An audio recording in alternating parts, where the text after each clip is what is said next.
I wasn't searching for hidden truths. I wasn't digging through drawers like some suspicious child hunting for proof that my mother loved me less than my siblings. All I wanted was her medication list, the one she kept taped inside an old folder, because she had collapsed moments earlier, her body folding to the floor with the sound of dropped silverware. When the paramedics carried her into the ambulance, I followed, heart lodged in my throat. But back home, inside that cluttered cabinet, where she kept every hospital paper she'd ever been given, I found something else, entirely. A thick, cream-colored envelope, its corners softened by time, staring back at me as if waiting. And just before I opened it, I felt something heavy shift behind me, like a quiet presence I hadn't noticed before. The envelope was labeled in my mother's handwriting, Last Will and Testament. My hands trembled, not out of greed, not out of curiosity, but out of fear. Fear of what it might mean, fear of what it might change. Her handwriting was strangely neat, almost rehearsed, as though she'd written it during a moment she never intended to explain. I tore the seal, inhaling the faint scent of old ink and lavender lotion. The first page rustled like dry leaves. My mother's name was printed at the top. My father's, gone for 7 years now, was listed beneath as preceded in death. Everything felt normal until it wasn't. The moment my eyes slipped to the beneficiaries section, an icy, the stillness crawled through my veins. My siblings' names were etched there one after another, each allotted something meaningful. The house, the savings, the lake cabin, the jewelry. But right before I reached the end of the page, the hallway light flickered once, twice before plunging the room into a dim amber glow. My name wasn't anywhere. Not once. Not in the assets. Not in the instructions. Not in the sentimental keepsakes. The only place I existed, if you could call it that, was in a footnote beneath the signatures. Executor. Alternate. My name. A backup. A cleaner. The person who handles things after everyone else has taken what matters. I felt my ribs tighten, as though the room itself was shrinking. Years of loyalty, sacrifice, late-night emergency runs, doctor visits, bills paid from my own pocket, all suddenly felt cheap, disposable. And then something even stranger happened. A faint pencil mark at the edge of the page caught my eye. A scribble, erased but not fully gone, as though my name had once been there, and someone had deliberately removed it.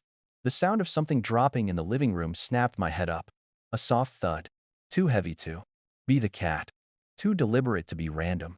And when I stepped out of the kitchen doorway, I realized the front door, which I was certain I had locked, was cracked open just enough for a shadow to slip through. And that was the moment I understood. The will wasn't the only thing someone had been changing behind my back. My name's Lance. I'm 31 years old, born and raised in the humid, sun-baked belly of North Carolina, a place where the summers feel like someone left the oven door cracked open and forgot about it. The kind of place where sweat is a second skin and neighbors know your business before you know it yourself. I'm a roofer by trade, been climbing shingles, patching storm damage, and fighting gravity since I was 19. I've got a back that crackles like bubble wrap when I bend, and knees that argue every time I climb a ladder, but I keep going because the work needs doing. And as that cracked open front door whispered at me from across the living room floor, I felt that same familiar sense. Even when I don't want to, I'm the one who has to step forward. Being the oldest child comes with responsibilities no one warns you about. You don't inherit a crown, you inherit a broom, a mop, a phone that never stops ringing, and a family that pretends not to notice how often you're the one patching up more than roofs. Emergency contact, unofficial accountant, designated driver to every medical appointment, you name it. I've done it. I stayed close to home because someone had to. Mom always said she didn't need help, but the bills said otherwise. Dad used to call me his right-hand man, until he passed and the right hand had to become the whole body. So standing there in that half-lit house, hearing the soft rustle of movement where there I shouldn't have been any, I suddenly wondered if the weight I'd carried wasn't responsibility at all. Maybe it was bait. I stepped closer to the front door, boots silent on the hardwood. The humid night air pressed through the crack like a slow exhale. I reached for the handle, half expecting the door to slam shut on its own like something out of a bad horror movie. Instead, it swung open with a whisper, as if whoever opened it had done so minutes, maybe seconds, before I noticed. Outside, the yard was empty. Still. Too still. Even the cicadas hummed softer than usual, like they sensed something I didn't. I checked the deadbolt. No damage. No scratches. No signs of a break-in. Which meant the lock had been opened the same way you open it when you live there. The same way someone with a key would. That realization crawled over my skin like ants under a shirt. I shut the door and turned back toward the kitchen, ready to pretend the noise had been nothing more than nerves. But the moment I stepped forward, I froze. The wildy envelope I had set down only minutes ago was no longer lying flat on the counter. It was standing upright, propped perfectly against the fruit bowl, like someone had placed it there intentionally. And the flap I had torn open was now neatly tucked back into place. I stared at it, heartbeat hammering against my ribs. There was no wind inside the house, no draft strong enough to move a heavy paper envelope. Someone had touched it. Someone had been inside. And someone wanted me to keep reading. Except this time, when I lifted the will, something new was tucked inside something that hadn't been there before. Something with my name on it. The slip of paper with my name on it stayed in my pocket the entire drive to the hospital. I I didn't open it, I couldn't. My hands wouldn't stop trembling, and the edges of the paper felt warm, like it had been handled by someone who shouldn't have been in my house. Once Mom was discharged and I brought her home, she moved slower than she used to. Her skin was pale, her mood thin and cracking. I waited until she settled on the couch, wrapped in a blanket she didn't need in July heat. Then, heart pounding in my throat, I set the will on her lap. She looked at it with the same expression she used whenever she found an unpaid bill, annoyed, inconvenienced, mildly offended. And that was when I knew the conversation would hurt long before she opened her mouth. Her voice came out tired but sharp. "Lance, you shouldn't be digging into that. It wasn't meant for you to see yet." "Why not?" I asked. She sighed, like explaining this was a burden heavier than the fainting spell that put her in the ER. "Because we didn't want to burden you with inheritance. You're too busy working, honey." She said it with a smile so soft it could cut steel. The kind of smile people use when they want you to swallow something bitter. I felt that familiar sting, this quiet dismissal of everything I'd ever done. I wasn't a son, not a partner, not part of anything. I was a convenience. And as she tried to pat my knee, I noticed her hand shake, not from weakness, but from something closer to guilt. My siblings never carried the load. They breezed in on Mother's Day with gift baskets and Facebook posts bragging about being blessed. They lived their shiny Instagram lives while I spent years patching roofs in summer heat so Mom could keep the lights on. Yet they were the heirs, the chosen ones. They got the savings, the house, the car, the jewelry. Every bit of family history was placed into hands that barely showed up. And me? I got executor duties, which in plain English meant I got to clean up after everyone else and get blamed if anything went wrong. When I pointed that out, Mom didn't argue. She just said, "It's easier this way." And that was when I realized she truly believed it. I stood up slowly, feeling the weight of all the unspoken years settle in my spine. "You didn't want to burden me," I repeated. "But burying me under everyone's responsibilities, that's fine." Mom looked away, focusing on a spot on the wall, as if rehearsing a line she needed to stick to. Something about her silence didn't feel like avoidance, it felt rehearsed, programmed, like she'd been waiting for this exact conversation and didn't want to deviate from the script. I reached into my pocket for the folded paper with my name on it, but when I pulled it out, I froze. Because it wasn't the same paper anymore. The handwriting had changed. And now, instead of just my name, there was a date scrawled underneath. "You were supposed to find this on Sunday. But today wasn't Sunday." And Mom's eyes widened when she saw it, as if she recognized the handwriting. And as she whispered, "Not again," I realized this wasn't the first time something in our family had been rewritten. Mom never explained what "not again" meant. She shut her eyes, gripped the blanket, and literally begged me not to ask any more questions. And because she looked so fragile, I let it go for a night. But by morning, our quiet house felt like something had shifted. Something had woken up. Within a week, my siblings descended like vultures spotting roadkill. They showed up with the kind of concerned smiles people wear when they're pretending to check on someone but are really checking on their future. And in the back of my mind, that Sunday date kept echoing like it wasn't predicting something, but remembering something. My sister, Amanda, strutted through the house like a realtor giving a tour to invisible buyers. "Oh, I'll take this," she'd say, tapping shelves, pointing at jewelry boxes, even taking photos of furniture without asking. Mom didn't stop her. In fact, she encouraged her, nodding politely as if Amanda deserved everything she laid eyes on. Watching her claim pieces of a woman still breathing made my stomach twist. I wanted to snap, to remind her. Mom wasn't a clearance sale, but every time I opened my mouth, Mom cut me off with a sharp, "Lance, let her be." And the worst part wasn't my sister acting like a scavenger. It was the way Mom avoided looking at me while she allowed it. My brother, Derek, played it cooler. He didn't parade around the house like a shopping addict. He simply walked into the garage, inspected the shelves and said, "I want this space." No preface, no shame, just claimed it like some pioneer discovering land that was already lived on. He even asked if Dad's old tools still worked, eyeing them like trophies. Mom, again, encouraged him. "He'll make good use of it," she said. "You don't need the trouble of taking on more." That sentence, "you don't need the trouble," landed like a stone in my gut. Trouble was all I ever inherited. And something about the way she said it felt like she wasn't talking about the garage at all. Meanwhile, I was doing what I'd always done. Fixing, repairing, cleaning. The AC died that week, of course it did, and I was outside in the wet heat at 11 at night, wrestling with the rusted unit. My shirt was soaked, my hands scraped, my spine screaming. Earlier that day, I'd refilled Mom's prescriptions, argued with her pharmacy, and unclogged the kitchen drain she'd jammed full of potato skins. I was sweating through my shirt while my siblings wandered around imagining who they'd be once Mom was gone. And part of me hated them for it until something happened that made me hate the situation even more. When I came back inside after fixing the AC, I heard whispering. Not Mom, not my siblings. Whispering from the living room, soft, urgent, almost pleading. I walked in, expecting to catch Amanda gossiping on speakerphone. But she wasn't there. Neither was Derek, and Mom was asleep in her recliner. The whispering stopped the second I stepped over the threshold. The only sound in the room was the quiet ticking of the wall clock. That's when I noticed the will envelope on the coffee table.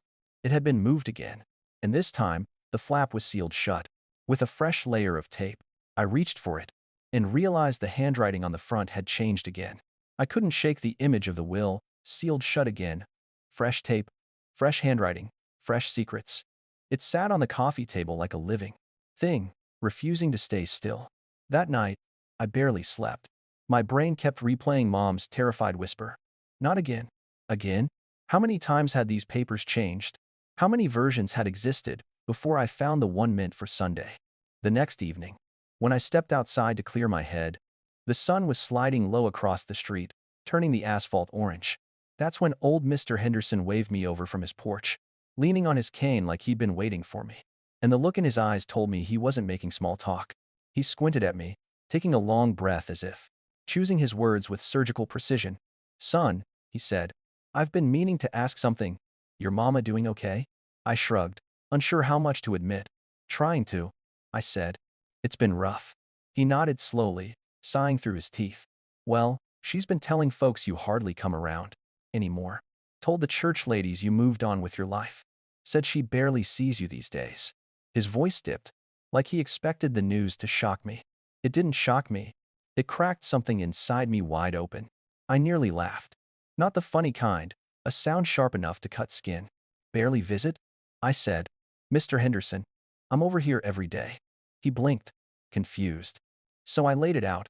The soup I dropped off last night, the fridge I scrubbed till midnight, the light bulbs I replaced, the clogged drain, the pharmacy battle, the AC repair. His eyebrows rose higher with each task, like I was listing the duties of 3 people, not one.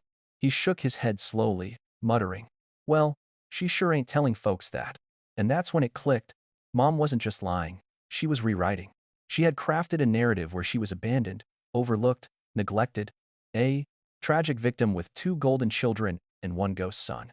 A ghost she only summoned for sympathy. And the messed up part? People believed her. They always believed her.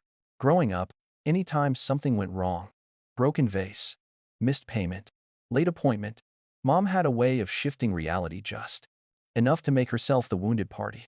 I used to think it was forgetfulness, stress, maybe grief. But now, with wills sealing themselves and handwriting changing overnight, I wondered if Mom wasn't forgetting the truth. Maybe she was replacing it. Mr. Henderson hesitated before speaking. Again. "You know," he said, tapping his cane, "this isn't the first time she's told a story that didn't line up. Couple months back, she said you moved out of state. Said you weren't speaking to her." My stomach twisted hard. "I've never lived outside this county," I said. He frowned. "I know that, son. I've been seeing your truck here every week." He leaned closer then, lowering his voice. "But the strangest thing she said was that you used to come around more. A lot more. Almost every day. And then suddenly, One day, you just stopped. I froze. Because that didn't make sense. I never stopped. Not once. And then Mr. Henderson delivered the part that made the hair on my neck stand up. She said she remembers it clear as day. The day you stopped visiting was a Sunday. A Sunday. The same day written on the note that appeared in my pocket. And for the first time I wondered if something had happened on a Sunday that even I didn't remember. The word Sunday wouldn't leave my mind. It clung to me, like humidity, heavy and inescapable. What happened on that day? Why did Mom speak about it like it was a turning point? Why did a note with that exact day mysteriously appear in my pocket, changed handwriting and all? I needed answers. But Mom had gone quiet again, retreating into that foggy space she used when the truth got too close. So when her bed frame cracked for the third time that month and she asked me to fix it, I took it as an excuse to look around. Not to snoop. Not at first. But the more I thought about Sunday, the more I felt something was hiding in this house. Something that explained the whispering, the rewritten stories, the shifting will. And under her bed, I found it. The shoebox was pushed far back, wrapped in an old scarf like she wanted to hide it and keep it warm at the same time. It wasn't labeled. It wasn't locked. But something about it felt off, like it had weight beyond what cardboard should hold. I pulled it out carefully, half expecting dust or old photos. Instead, inside were letters. Dozens of them. Stacks tied with fading ribbon. Pages and pages of Mom's handwriting, angry, slanted, emotional. All addressed to people I'd never heard of. Aunts, cousins, family friends. Names from states we'd never visited. And what she wrote inside them made my breath crawl up my throat and stick there like glue. She hadn't written about her fainting spells. She hadn't written about loneliness. She had written about me. Every letter was a storm. Lance is controlling. Lance makes everything about himself. Lance is ungrateful after everything I sacrificed. He's suffocating me. I wish he'd move out of state and stop hovering. The words pooled around me like spilled ink. My hands shook. Because while she wrote those things, I had been unclogging drains, refilling prescriptions, driving her to appointments, fixing her AC, and showing up every day even when I was exhausted, even when I didn't want to. But in her letters, I wasn't the son who stayed, I was the villain who smothered. And the worst part wasn't the lies. It was how easily she wrote them. I read one letter, dated 6 months ago. He barely visits anymore. I think he resents me. But that month, I'd been at her house 21 days straight, repairing her roof after a storm. Another letter claimed I yelled at her, something I had never done in my life. Another said I had threatened to move her into a nursing home, something that had never even crossed my mind. Line after line, twisted reality into shapes I didn't recognize. Every sacrifice I made had been flipped into ammunition she mailed across the country. I sat on her bedroom floor, surrounded by proof that the person I'd devoted my life to had rewritten me into something monstrous. A shadow. A burden. A disappointment. The letters crinkled in my fists as I tried to breathe through the ache growing inside me. And just when I thought it couldn't hurt more, I reached the last envelope in the box, thicker than the others, sealed shut. It wasn't addressed to a relative. It was addressed to me. Except it had a postmark from 2 years ago, and I had no memory of ever receiving it. And when I turned it over, on the back flap, someone had written one chilling line in a handwriting I didn't recognize. You returned this once already. Don't make the same mistake again. I carried the unopened letter around all night. The way someone carries a ticking device they're afraid to set down. Every time I looked at the back flap, you returned this once already. Don't make the same mistake again. My stomach tightened. Returned it? When? Why didn't I remember? What had she written that I had supposedly rejected? By morning, I still hadn't opened it. My hands wouldn't let me. Instead, I tucked it into my wallet and drove to Mom's house, where she was already on the porch, holding a stack of paint swatches like a hostess choosing linens for a wedding. And that was when she hit me with the sentence that made the letter feel even heavier. She asked me to repaint the house. Her house. The house I wasn't inheriting. It needs to look nice for the kids, she said, fanning the paint swatches like playing cards. You know how they are. They'll want everything clean and perfect. I stared at her, waiting, hoping for her to add something like including you. But she didn't. She said kids the way some people say chosen ones. She meant my siblings. The heirs. The ones who breezed in for holidays and photo ops. The house wasn't being refreshed for her comfort. It was being staged for their future, their profit, their possession, and she wanted me to do the labor for it. I stood there holding the paint samples she shoved into my hands, beige, lighter beige, vaguely beige, and one shade of blue that looked like hospital scrubs. What about me? I asked. Quietly. She blinked, confused, as if I had spoken in a language she didn't understand. You? She said. Oh, honey, you're always so dependable. You love helping. Dependable. That word again. It didn't mean trustworthy or appreciated. It meant useful. Replaceable. The person who does the work so others can reap the benefits. My jaw tightened as she continued flipping through colors, oblivious to the way her words scraped across my nerves like sandpaper. As I taped off the baseboards and began brushing on the first coat, I noticed her watching me not with admiration or gratitude, but calculation, like she was mentally noting which tasks I could finish before my siblings arrived to approve of the freshly polished inheritance. Between brushstrokes, she made little comments. Amanda likes lighter walls. Derek thinks blue is calming. Never once did she ask what I thought. I was a worker, not a stakeholder. A tool with calloused hands and a truck full of supplies she didn't have to pay for. I kept painting because that's what I always did until she said something that made me stop mid-stroke. Don't go too dark, she said. The kids will want it bright when they move in. Want a nivary? When? Not if.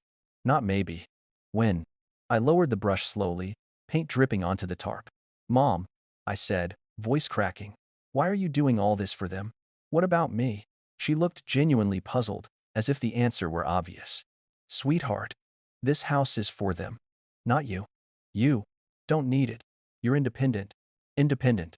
Another word people use when they plan to leave you with nothing. I turned away before she could see my face twist. And as I bent down to pick up the roller tray, something fell from my pocket, the old letter. It slid across the hardwood like it wanted to escape. Mom's eyes landed on it instantly. They widened not with confusion, but recognition. Deep, startled, guilty recognition. She whispered, Lance, you told me you destroyed that. But I had never seen it before in my life. And suddenly I knew there were pieces of my past missing, pieces she had hidden, erased, or rewritten, and the truth was inside that letter. By the time Sunday rolled around, the day that kept haunting me, I felt the truth pressing against my ribs like something alive. The letter burned in my pocket. The will throbbed like a bruise in my mind. And every lie Mom had spun sat heavy in my throat. When she invited everyone for a nice family dinner, something inside me snapped. Maybe it was the way she acted like nothing was wrong. Maybe it was the way she still avoided looking at the letter. Or maybe it was the nagging thought that this was the Sunday I was warned about, the one I wasn't supposed to reach. So I gathered everything. The will, the letters, the neighbors' statements, my bank records proving what I'd paid for. Every scrap of truth she tried to bury. And I walked into that dinner determined not to leave silent. We sat at the table, the same one Dad had built by hand 2 decades ago. The same one covered in Sunday pot roasts, birthday cakes, and arguments no one mentioned again. My siblings laughed at first, sipping sweet tea, unaware of the storm I was holding under my jacket. Mom smiled, that brittle smile she used when she wanted everyone to think her life was perfect. Dad, already half checked out with the TV blaring behind him, barely acknowledged me. And when Mom said, let's say grace, I couldn't do it. I reached into my bag, pulled out the documents, and spread them across the table like cards in a game. She never expected me to play. Her smile vanished mid-breath. Amanda blinked, confused. Derek leaned forward. Mom's face drained of color. One by one, I explained everything. The will that erased me. The letters where she painted me as controlling and cruel. The neighbors she'd manipulated for sympathy. The lies she'd fed the entire community. Each word felt like pulling staples from my skin. My siblings' expressions twisted from disbelief to betrayal, not toward me, but toward her.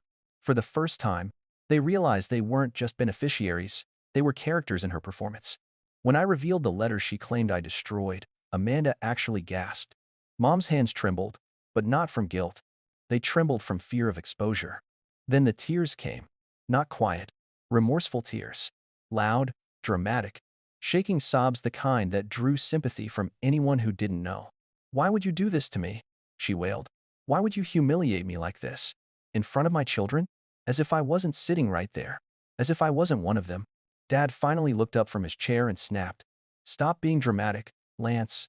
She's sick. She doesn't need this. Dramatic. The same word she used when I confronted her about the house.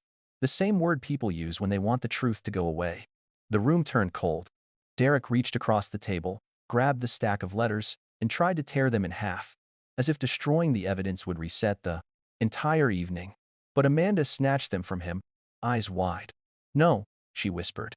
"We need to know." The truth wasn't just on the table, it was in their hands now. Mom lunged forward, desperate to snatch the will, her voice cracking with rage. "You don't understand. He wasn't supposed to see any of this. Wasn't supposed to." Those words froze everyone. "Why not?" I asked. "What was I never supposed to know?" Mom looked at me, then really looked at me for the first time in years. Her expression wasn't sad. It wasn't guilty. It wasn't even defensive. It was terrified.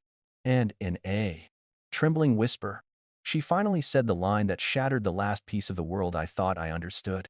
"Because, Lance, you weren't supposed to come back after that Sunday." I walked out of that house like I was walking out of a burning building, shaking, breathless, numb. Mom's last words echoed through my skull. "You weren't supposed to come back after that Sunday." What did that mean? What happened that I didn't remember? Who decided I wasn't supposed to return? Her? My siblings? Fate? No one answered. No one ran after me. They just watched me leave, as if my exit was a role I was finally performing correctly. My hands didn't steady until I reached my truck, and somewhere between backing out of the driveway and turning onto the highway, something inside me finally broke all the way open. Not from what she said, but from realizing she meant it. That night, for the first time in years, I made a decision that wasn't about them. I went home, logged into every account I'd ever auto-paid for them, their internet, their phone plans, their home security system, and I removed my card. No more enabling. No more rescue missions. No more invisible labor. I wasn't their standing order of survival anymore. I canceled everything quietly, one by one, with a strange, weightless calm. Then I sat back, closed my laptop, and waited for the fallout like someone sitting on their porch watching a storm they no longer feel responsible for redirecting. And for the first time, the storm wasn't mine to manage. The next day, I didn't answer texts. The day after, I didn't pick up calls. I didn't drive over to unclog drains or drop off groceries or fight with pharmacies. I stopped being the chauffeur, the handyman, the fixer, the EMT, the personal, the emotional shield. I stopped being the role they built out of my exhaustion. Stopped being the invisible backbone that held their lives up while they pretended I didn't exist. I chose distance, not out of anger, but out of self-preservation. Ironically, the very gift Mom always claimed she wanted. Within 2 months, the consequences surfaced like a sinking ship, breaking through water. The AC died again. The pipe under the kitchen sink burst. The electric bill went unpaid. The roof I'd patched last year tore open during a storm. My siblings panicked, calling plumbers, electricians, roofers. They learned the cost of repairs they'd never had to pay for. Amanda's perfect plans faltered. Derek's cool confidence evaporated. Mom tried to keep up the illusion, but reality was faster. Their house, their inheritance, was collapsing around them piece by piece. The house wasn't falling apart. The fantasy was. The first call they made was to me. The second. The fifth. The 12th. Every voicemail sounded the same, panic wrapped in entitlement. Then came the text from Mom. "Please come just this once. We need you. I can't handle this. Just this once." As if I hadn't already given her thousands of once. As if my entire adulthood hadn't been just this once repeated until it became my identity. I stared at her message for so long that my screen dimmed twice. And then, finally, I typed what I should have said years ago. "I already gave you what you wanted," I wrote. "You wanted distance. Now you have it." I hit send. No shaking hands. No guilt. Just quiet certainty. And a strange feeling settled in my chest, something like relief, something like grief. But as I set down my phone, the old letter in my wallet pressed against my side, reminding me there were still questions unanswered, memories missing, and a Sunday I still didn't remember. And when I finally opened the letter that night, I realized the real story wasn't ending, it was only now beginning. When I finally opened the letter that night, I expected rage, accusations, maybe more lies twisted into guilt. Instead, the paper inside was softer than the others, older, yellowed at the edges. The ink had bled in places, like it had been wet once. It wasn't a rant. It wasn't a complaint. It was a confession. A few short lines written in shaky handwriting. "Lance, you always come back for me. Even on the Sundays you shouldn't. One day, you won't. And that will be the day you finally live." I didn't know whether she wrote it with love or fear or desperation. I didn't know why she'd hidden it or why she lied about me destroying it. But Reading it felt like staring at the ghost of a version of her that once hoped for more for me. Or maybe for herself. I didn't understand all of it. Not then. But I folded the letter and put it away. Not to bury it. To let it stop burying me. A week later, my phone rang long after midnight. My sister, Amanda. Her voice cracked before she even got past hello. She was crying, the messy, exhausted kind of crying she never let anyone hear. "I'm sorry," she whispered. "For everything. For believing her stories. For not seeing what she did to you." I didn't speak, afraid my voice might break. 2. Then she said the sentence I didn't realize I had needed for most of my life. "Mom always expected you to sacrifice everything for us. She told us you liked it, that you wanted it." The truth hit like a soft blow, painful, but freeing. My mother hadn't stolen my childhood. She'd rewritten it, edited it, directed it, and I had played the part she cast me in until the script finally collapsed. "Maybe now," Amanda breathed shakily, "you can finally live your own life." 5 simple words. The kind no one in my family had ever thought to speak. The kind that didn't demand anything from me. The kind that gave instead of took. For the first time in years, I exhaled fully. My chest loosened. My shoulders fell. It felt like taking off a pair of boots I'd been wearing for a lifetime. Heavy, muddy, worn through, but familiar. I didn't know what came next. I didn't know what the letter meant about Sundays or what memories I'd lost. Maybe I never would. Maybe that chapter would close without every question answered. But for once, I wasn't afraid of the unknown. I was curious. People say family is blood. But blood can lie, rewrite, and erase. Family is choice. Family is truth. Family is the people who let you be whole instead of carving you into the shape they need. In losing my place in her will, in losing the version of myself she scripted, I found something better. I found my place in the world. And for the first time, it belonged to me.